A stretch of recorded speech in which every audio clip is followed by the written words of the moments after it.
Welcome to episode 13 of Off the Fields. On today's episode, we'll be talking about the latest news when it comes to that team up north. Michigan is in hot water still with Jim Harbaugh not being able to attend these last three games. However, CJ Stroud, he's really showing and proving everybody wrong about Ohio State quarterbacks. There's a stigma that they never make it into the NFL, but he's changing that. He's a history maker. So we're going to be talking about that. We're going to get Paris on here shortly. Let's see. Paris will be here soon. But, the thing with Michigan is they're really just playing victim at this point. It's really sad. But you know what? The evidence is stacked against them so high that you can't ignore it. So the fact that they've been trying to ignore it, they've been trying to sweep it under the rug in a way, it's just really unbelievable to think that in a way that you're untouchable. Why? Only because you're undefeated or you're having a really good season. You've been able to bring the team back alive. Parrot. Okay.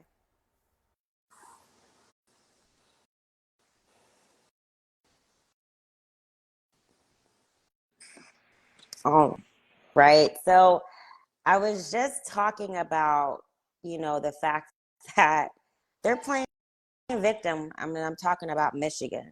The University of Michigan is now officially playing victim. Everyone can attest to that, especially after we saw what, not only that, we saw what Jim Harbaugh said in the press conference. He's trying to definitely use the line like, innocent until proven guilty. This is something he learned back in high school. And he admitted that this is over 40 years ago, but, he's referencing that in this situation. And I feel like his back is against the wall, but Harris, you brought something to my attention. The tweet from the president of University of Michigan, what's his name? Santa Ono. So, what is your take on this at this point? Well, my take is I don't see the president Santana staying at Michigan much longer, and I say that because there is no way that side note. I have been attacked by the hiccups all day, so please remember. I don't know what it is, but they have been coming out. So perhaps it's my body reacting to my frustration towards this whole Michigan cheating scandal. It could be because it's shaking the room. It is, and I don't see the president of Michigan staying much longer, Brianna, if I can be honest with you. I say that because there is no way that the president can stand for this, can stand for cheating, can stand for something that does not hold integrity and still keep his job. If Jim, God forbid, if he leaves, the president has to go too, because what's more of an issue than a coach at a program within the university not coming to integrity is the president. Right. And I don't see, I really don't see a future at Michigan for the president, if I can be honest with you, if he's going to support this. I understand, again, until, we are given all of the facts that Michigan did in fact cheat, because, we're still waiting for the investigation to be complete. Yeah. But for the most part, there is enough evidence that Michigan did cheat, and whether the coaches knew or not is one element to this whole story. Right. Michigan still cheated, and that's the root of it all. Yeah. I think now they're trying to mask it as in like the coach didn't know. But whether the coach knew or not, there was cheating that was involved within the program. Right. And it's a big issue at hand. Right. And I just don't I really don't see I really don't see anything great coming from Michigan from this whole situation, unfortunately. And the fact that they're really going to the extent that they are getting the law involved Right. to back Like, up their wrongdoing, yeah. it's treacherous, honestly. It is. Well, I mean, yes, the law is now officially involved. And he has a court hearing on Friday. So that's when we'll learn more of the official decision on whether, they're trying to basically, their defense is a restraining order to break that suspension so he's able to, coach these last 2 games of the season, especially against Ohio State. But what I wanted to mention was the interim head coach for University of Michigan, Sherrone Moore. So we saw that he was in tears. I mean, he was in shambles after they won against Penn State. So, I mean, I think what we saw with Penn State, I think that did have a lot to do with all of this negative attention that they're receiving right now. They kind of use that as motivation in the game. I wouldn't say dominated. Nope. I've read some articles that are using that term as if they dominated them, like they're so powerful, and it's not really like that. It was 24-15, okay? Right. But it just seems that since then, that emotional moment that Coach Moore had, it really got to some people because they are really believing that they are the victim in this It case. got to Michigan fans. The That's what it got tears. to.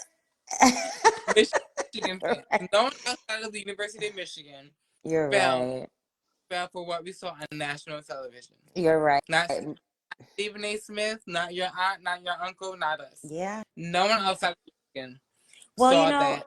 Yes. Stephen A. Smith is the one who kind of set the tone for this. The term that they're playing victim, and he's like, don't basically saying don't fall for it because that's what they're doing right now. They're playing the victim card and they're playing it hard. Is it going to work? Well, this is what we'll find out on Friday. If that victim card worked, because if they allow this man to coach the next 2 games, it's almost like saying that they're okay with the cheating in a way, because this is like a huge type of cheating. This is not just a one game type of cheating. You know what I'm saying? There's a pattern and there's a history of cheating. And according to the NCAA, just to be clear, according to the NCAA, Michigan is admitting to their cheating. They just want yes. So to be clear, per the NCAA, Michigan did admit to their cheating. Okay. But they just want the due process. And given the due process, Michigan head coach Jim Harbaugh will be on the sidelines, and they can still attempt a run to make the playoffs. Yeah. So he's able to be with them during the week, just not in the big games on the weekends, which, I guess that's okay. I just feel like the punishment should be harsher. I feel like if this was any other coach, we've seen how the other coaches get treated, and the result of their careers when NCAA gets involved. Now, I'm not even sure, Brianna, if you've heard, but there has been talk that Michigan have allegedly had talks with other conferences outside the Big Ten on what it looks like with Michigan potentially joining a different conference. There has been word that they spoke with the ACC. There has been word that they spoke with the SEC. Now, we all know that the ACC is, I don't want to say the new just yet, but the ACC is on their way to becoming the new Pac-12. We have ACC schools wanting out of the ACC. Florida State this season, they made it known that they're leaving the ACC as soon as they can, whether that be the or the SEC. Now, speaking of the SEC, I'm not sure how Michigan is. I I don't think, How honestly, would they even fit in? I mean, I don't think any SEC teams will want to play in Michigan and the poll. Let's there. I think that would definitely. Actually, some may look forward to it in a way because some have probably never seen snow. A lot of, you never know. But I just, But to play in the snow and to have your guys who have never played in the snow before now yeah, playing, it's going to be a huge it difference. is. People don't like to talk about it, but the Big Ten weather is nothing to joke with, and it's not something that anybody can just play in. Right, right. That's very true. Um, so it's and it's gonna be interesting when a lot of these teams do start. A lot of these SEC teams start playing their home and home series with the Big Ten.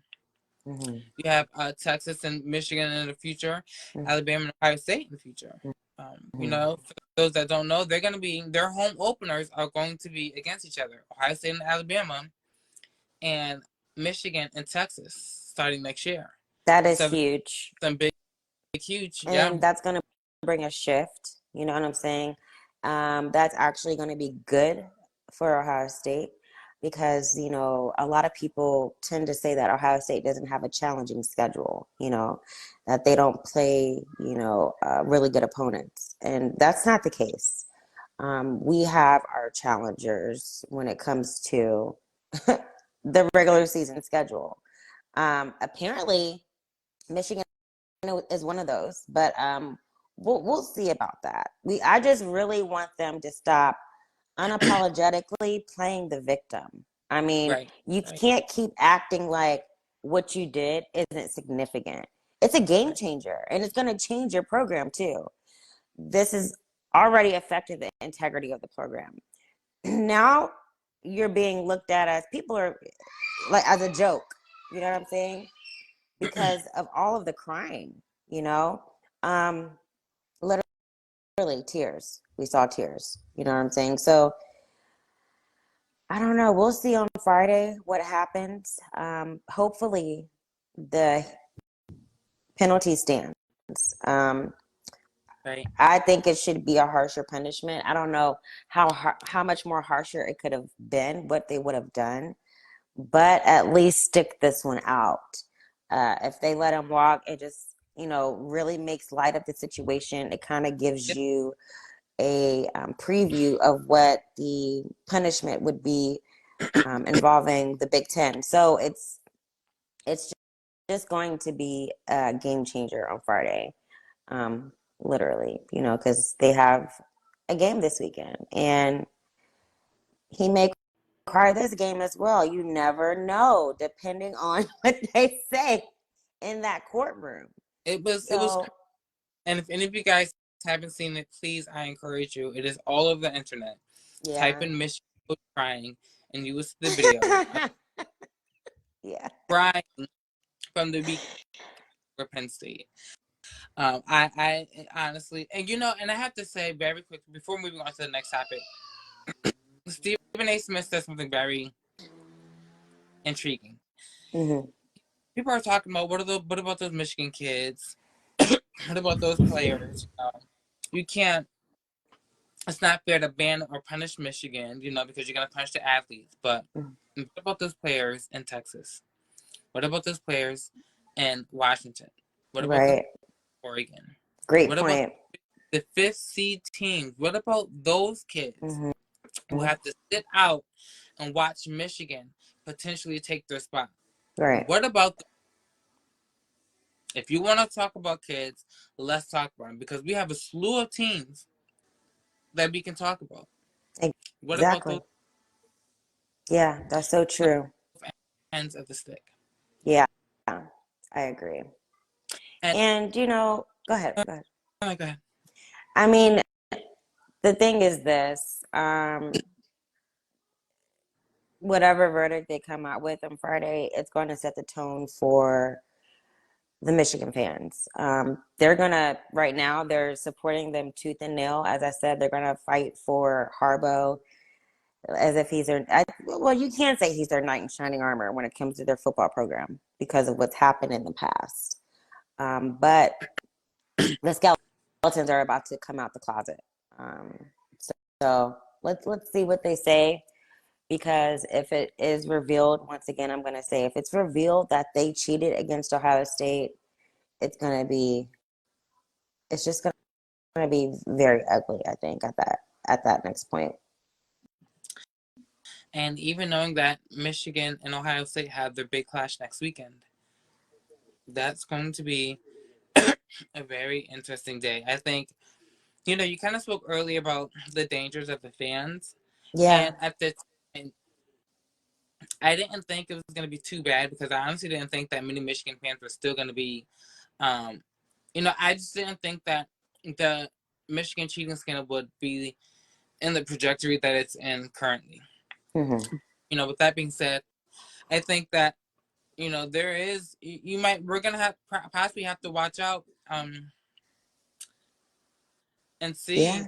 what might happen in the Michigan Stadium come next weekend.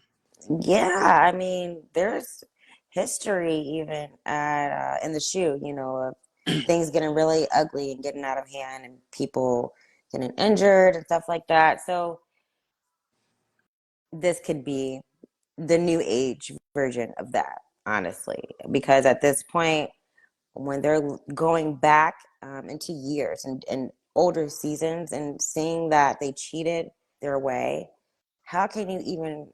I mean, of course, they want to still play. I understand the players and the students, but screw all of that. Right now, you guys are cheaters. You're deemed as cheaters, and you could still possibly be cheating. So you can't not think that way or acknowledge that at some point. And actually, right now, you can't think that you haven't at least once thought that they were cheating still, possibly, or they cheated this season. So the fact that you're bringing that into question, that should let you know the severity of it and that it's bigger than what they're trying to make it seem. And speaking of coaches, crazy coaches, Yeah. the college world saw last weekend a slew of coaching firings, from Penn State's offensive coordinator Mm-hmm. Mike, to Mississippi State firing their head coach Zach Mm-hmm. Arnett, Mm-hmm. to Texas A&M, who blew out Mississippi State last weekend, 52-14. About Mm-hmm. fire their head coach Jimbo Fisher, and what will be arguably the biggest buyout in college football history. Jim, after 6 seasons with Mm-hmm. A&M, was fired from the program as head coach, and his contract is reportedly a $77 million payout. So Texas A&M is about to pay this man close to $77,000 and possibly more just to get rid of him. It's insane. Money doesn't grow on trees, but apparently in Texas it does. It does. That money is long. It's deeply rooted, and we know that because of all the oil that's in Texas. But Jimbo Fisher being fired this late in the season, right now, that's what everybody is questioning. Why right now? You know what I'm saying? I mean, at this point, the win against Mississippi State on Saturday made Texas bowl eligible. Right. After they became bowl eligible, we're midway through the season. Mm-hmm. So it was just, what was the point? What was the point of firing him now? Why not just wait till the end of the season? Well, we can say one thing is maybe they just wanted to be eligible and then take it from there. Because now, after this win, they're eligible. And I mean, them being eligible for securing a bowl game, that's what they've been waiting for. That's why they brought in Jimbo Fisher. He has the capability to do that. All coaches have the capability, but he has the mindset to actually execute it. He did it with Florida State, and that's how his name was. I mean, that's how a lot of people remember him right now. So, I mean, that's why they chose right now. They just wanted to become bowl eligible, and that's what they did. And I think the 77 million is chump change. You know, if it is Trump change, honestly, then I think that that speaks a lot about this new era of football that we're in. If Yeah. schools have $7 billion to buy out for a coach, Mm-hmm. then I don't want to hear anything about NIL. Exactly. Don't ask your alum to donate money That when you part. get enough. It just seems, you know, it's just it seems a little foolish. But I think honestly, even more foolish was respectfully the idea that Stephen A. Smith presented to the table today, saying that he believes Deion Sanders could and should be the next coach at Texas A&M. How do you feel about He, I I don't think. I think that's too early to say. I mean, Reggie Bush made a comment a few weeks ago about Deion possibly headed towards the NFL head coaching jobs. I think it's a little premature to be thinking that he's going to leave the program so soon. That it's not even about the recognition for him; it's just about the impact. That's why if he were to, I'm not going to say that if he were to leave this football program in Colorado for another, that it's money motivated, because I don't think the money is a factor for him at this point. Not when it comes to coaching football at all. And I think that his son's being a part of this program, his daughter, she's just starting. She's a rising star on the women's basketball team in Colorado. And I just don't think he's going to leave just like that at the drop of a new offer with more and more and more money than you could possibly imagine. Just because he wears a cowboy hat doesn't mean he wants to go to Texas. Even though we know Texas has a bunch of oil money and the money is there. Right now, I don't think that he would do that. So I'm not too sure why Stephen A. Smith would even think that. A I don't lot think of people would automatically think that's just money motivated. Money motivated. I don't think he was thinking. And, and I don't mean in a disrespectful way, but I say that because you're familiar with the second year transfer waiver, right? For those that aren't familiar, when you transfer to a program for the second time, you Mm-hmm. have to sit out. You cannot play. The only time you're allowed to play is if there were mental health issues or issues that you couldn't control. That God, Mm-hmm. if you were diagnosed with cancer and you had to take care of that situation, then that would be deemed eligible. You Right. can immediately. Right. But we've seen twice this year. Once it's a North Carolina receiver who Mm-hmm. they playing literally maybe about 2-3 weeks ago, and then another second time transfer, and he still hasn't played, and he has to sit out. Right. So I say this perspective: if Deion left, Mm-hmm. if he left Colorado, Mm-hmm. he would not be able to play, and neither will Travis Hunter, because Right. they will be second time transfer. They already transferred from Jackson State to Colorado, so if they Right. transfer from Colorado to Texas A&M, they would have to sit out a whole year. Right. So Deion's to do that. Right. And And, he's prepping them to go undefeated. yes. Well, I mean, prepping them for the best.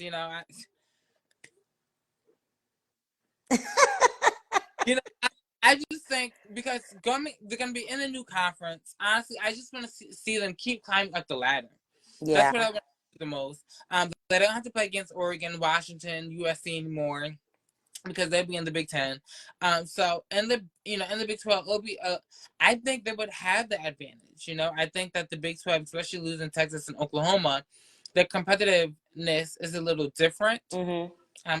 As competitive in terms of the SEC Big Ten level, but I do believe that they'll be competitive within each other. Right. It's a great move for Colorado. But Texas, him going to Texas, it doesn't make sense.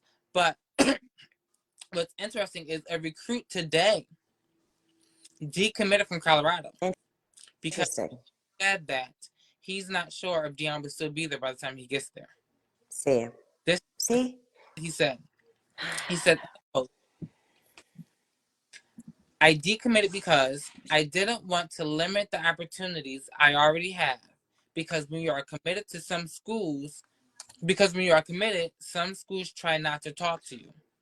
I have a lot of schools I want to make sure I'm still good with.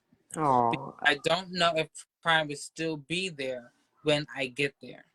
He is a current junior, and he will get there in the year 2025. So the year Shadir will be eligible for the NFL draft, the year he's leaving Colorado, Mm-hmm. be the year this kid enters. And we all know that there has been talks that once when Shadir leaves for the NFL, there might be a big chance that Deion leaves soon after. Yeah. He may not leave the year Shadir goes to the NFL, but there's a possibility he could leave, as quickly as, an opening opens up. And you know what? He may have a change of heart at some point. His change of heart may be more, okay, I see my sons can handle it. And you know what? I'm going to stay and really work with these kids because these kids are coming from all over the country to just, they want to be coached by him. They want to learn from him. They want to experience what these other students have luckily been able to experience. Somebody like Travis Hunter, that's on the same team as Shador and Shiloh. Those are, a lot of people have seen Shador and Shiloh and Shiloh. We've seen them grow up when they had their reality family TV show. And so to see them now flourish in college, some kids want to be a part of that. And I just think that they've already pushed out the idea that this man is going to leave or jump ship before everybody thought it was money motivated when he left Jackson State. Now, we can't say that he didn't know that,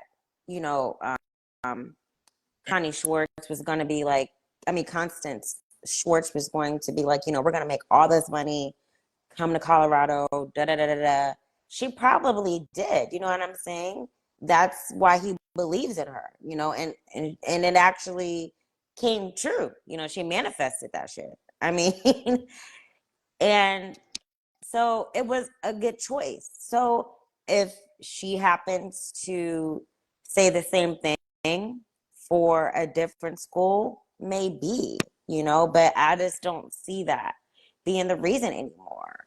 I think he wants to make his mark at Colorado. He has, but I think he wants to stay there a little bit longer and possibly even longer than even when Shador and Shiloh are eligible for the 2025 NFL draft. So it's going to be interesting to see how it plays out. I think Deion is a motivating, empowering person in general. And, you just never know his next move. So that's how smooth he is when it comes to these things. So we just have to kind of wait and see how it plays out and then enjoy the ride. So talking about enjoying the ride right now, that's what CJ Stroud is doing, right, with the Houston Texans. It's really amazing to see CJ grow into the quarterback that he is because I remember him being at Ohio State, and there were times where a lot of people had doubt in CJ Stroud. And Buckeye Nation is not an easy crowd to Please. Yeah, pretty much, and especially when it comes to the quarterback out of all positions. So CJ Stroud, he really has remained humble even in college, and I think that has carried a certain quality about him that other quarterbacks don't have. So he openly just talks about his relationship with God and talking about how these are things that he does in his routine to prepare for his games and big games at that. Not saying that all games are not big in the NFL, but for him, this is his rookie career. But but he's already making such a historical impact in a way where people are thinking he's an MVP. And I totally agree. What do you think? If the shoe fits, wear it. exactly right. He's showing it. You know, There is no talk. I'm proud of that boy. Right, I right. I mean, going leading up to the draft, there Mm-hmm. were people, you know, who doubted him. There were so many people who thought that he was good, but he wasn't good enough to be the first pick. You know, Mm-hmm.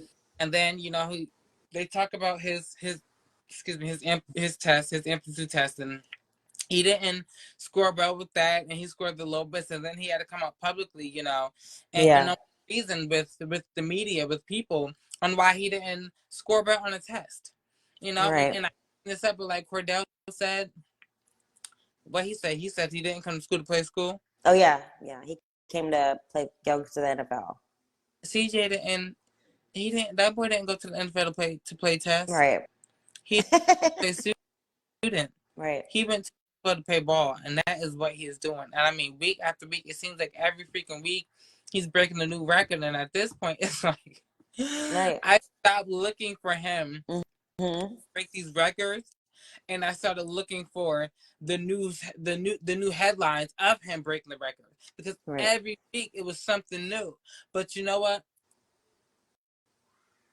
Too much is given, much is required, Mm-hmm. and he has done a phenomenal job. And his first year, and he has done a phenomenal job each and every week he steps into that field. Yeah, he Just has. he carries himself with a sense of grace and poise. It is unmatched, And Mm-hmm. I don't mean to downplay any other quarterback, but I mean, the same people who went up for other quarterbacks during the draft Mm-hmm. are the same who are now having to tip their hats off to CJ Stroud for the work that he has done. Right. And I learned earlier today that he's nominated for, or no, excuse me, he's not nominated, but I learned earlier today that the last time a rookie led the NFL in passing yards per game was in 1939 by Davey O'Brien. Right.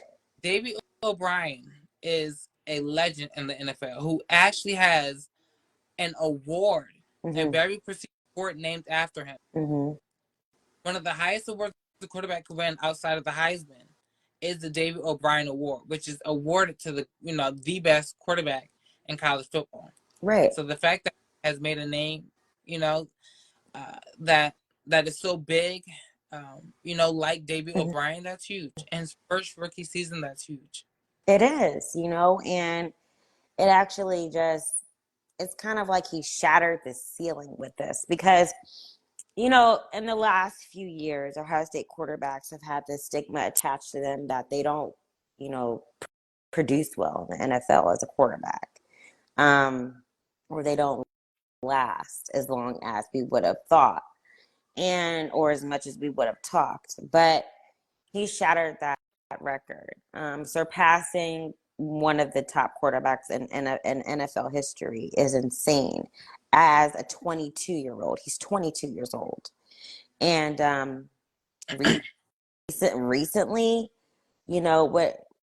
Okay, not only is Ohio State number one right now in the country, okay, and we know he loves Ohio State. I mean, he did a OHIO this past weekend at the game as he was winning. But he beat a very important person, okay, who also was deemed and is deemed a really good quarterback, champion, obviously, and that's Joe Burrow. So Joe Burrow, we know that he was recruited by Ohio State first, was at Ohio State the same year as Dwayne Haskins.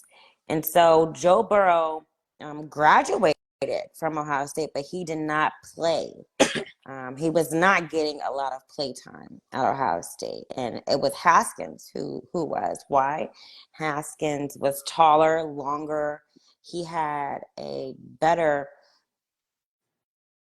percentage when it comes to his accuracy. Okay. And Joe Burrow was good, but he just wasn't Haskins. And that's what was better for Ohio State at the time.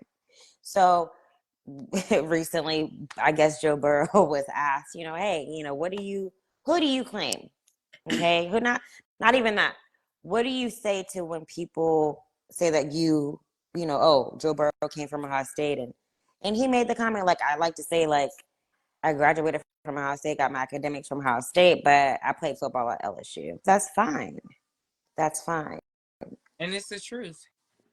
Yeah, but he definitely took some of those developmental skills from Ohio State. They helped develop him. Okay, they definitely were instrumental in his development. I mean, So if he went to Ohio State all 4 years, yeah, you know, then obviously there's a great deal of development that had to be there. You know, and it almost reminds me of like Jalen Hurts. mm-hmm. Jalen went to Alabama for 3 years, Right, transferred to Oklahoma for 1 season, and then mm-hmm. graduated.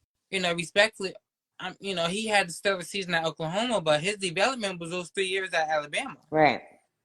You know, they didn't train when he went to Oklahoma. They didn't train him for a couple months, for 3 months, and then all of a sudden he became a stellar. No, Mm-hmm. years of development, and those years came from Alabama. And Joe Burrow, his Yeah. 2 years came out of Alabama. You know, but like he said, he got his education at Ohio State. He got his education on how to throw a ball at Ohio State. He's Mm-hmm. got his education on how to read plays at Ohio State. Right. He played them at Mm-hmm. LSU. So he's right. He learned everything at Ohio State, and then he took it to the field at LSU. But Right. his development years was at the Horseshoe. Yeah. Yeah. And you know, Joe Burrow he's also been humble. I think we're just now seeing him be just a little flamboyant when it comes to you know, him being in the NFL. But he's always always been like a respectable young man, and he has a humble he's always remained humble as well. You know what I'm saying? He doesn't really cross any lines or step on anybody's toes when it comes to that topic, because that has been brought up many times. You know what I'm saying?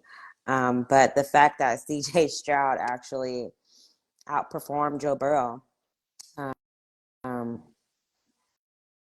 this past weekend, I mean, I know it came down. It was a close game, 30-27 is what the Texans walked away with. So I mean, it's just very a full circle moment, kind of. The fact that he beat Joe Burrow. This is CJ Stroud.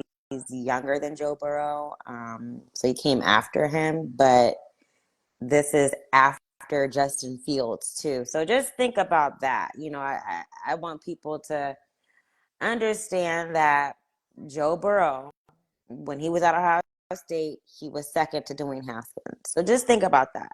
If Dwayne Haskins was here, rest in peace to Dwayne Haskins, because he was a Buckeye great.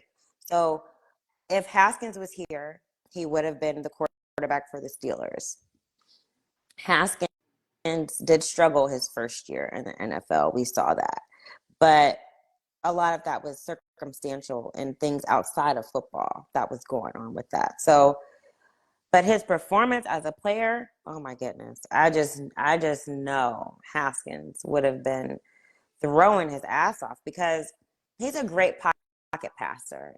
And I mean, the accuracy was just impeccable. It was just like CJ Stroud, you know, the accuracy and that arm. I mean, it's unstoppable in a way. So it's really great to see all of the Buckeyes in the NFL, though. You know what I'm saying? I don't know if Joe Burrow would say that he's a Buckeye, though. Like, that's a specific question No, he. that he would have. I mean, How can you really, like, right. that would be, Decipher. But he went to undergrad at Ohio State, but he went to LSU, you know, for grad school. So I mean, he's a but Buckeye. I I think honestly, I think especially for student athletes, because typically people always consider their undergrad as their, Yeah, who they represent. But as an athlete, it mostly is, where you played the most at. I yeah, can say, where you really made your signature, you know, where you made your legacy. I truly feel that I know that's where people really, really claim. Joe Burrow. At if I'm not mistaken, was Deion transfer? Yeah. I'm Florida trying to State. think. Oh, you asked me so fast. He was a transfer though. I just forget which other school, but I mean, he's a Florida State legend. But he transferred But yeah, to HBC. yeah. But I think one of the schools he kind of disses a little more Than than the the other. other. And Yeah. it is Florida State. Yeah. And you know what? The HBCU versus the school PWIs, that's, that has a lot to do with the parents and, what the program is offering and, kind of what direction are you trying to go with your life? You know what I'm saying? The money is not as invested in HBCUs. So that's why they receive the latter. But either way, as an athlete, I think more and more of them are learning that it's about the experience, really, and what you take away from it. So, CJ Stroud, he's just remained so humble. And I think that people love the idea of that he could be the MVP of the NFL this year. I mean, it's impeccable what he's doing. And it's a very historical because nobody else has done that. And how many quarterbacks have, we spiced up, at the draft and, we just make all these types of predictions like, they're going to be so good the next Tom Brady, like, putting all these pressure on these kids. Like, but yeah, CJ remained pretty humble and maybe his relationship with God is, why he's in the position that he's in right now. You never know. So that is it for today's episode. I mean, the thing is this Michigan thing is just kind of, this is like everybody's anticipation. We're holding our breath, okay? Because it's going to determine a lot of other things for the rest of the season, especially during college football playoffs. So it's going to be very interesting, but we're going to find out Friday. You guys better tune in for our next episode on Friday because this is when we're going to find out the details. This is how we're going to figure out our next move. And this is where we're going to see how people play chess. You know what I'm saying? If they're good at it or not. And I'm talking about Jim Harbaugh. Mm. We don't know, but we'll find out Friday because all he's been saying is that he wants to keep a one-track mind. He's just focused on the game. I'm sure he just wants to beat Ohio State one more time before he's done with Michigan. You know, it's gonna be a tough game. it is. It is. As if it's a national championship match. It is. It's gonna give those vibes, but Ohio State always brings those vibes too. But this game is just really gonna. It's really and going. At Michigan, Yeah. Ohio State fans are gonna travel. Yeah. I mean, I wonder what Desmond Howard has to say about all of this. I heard he's just playing victim too, so who knows? I mean, but you guys tune in on Friday. We're going to keep talking about this on Friday, keep you updated. Make sure you follow us on Instagram, Facebook, YouTube. That way you're notified for when the next episode is airing. So thank you guys for tuning in and have a good night. Bye. Bye.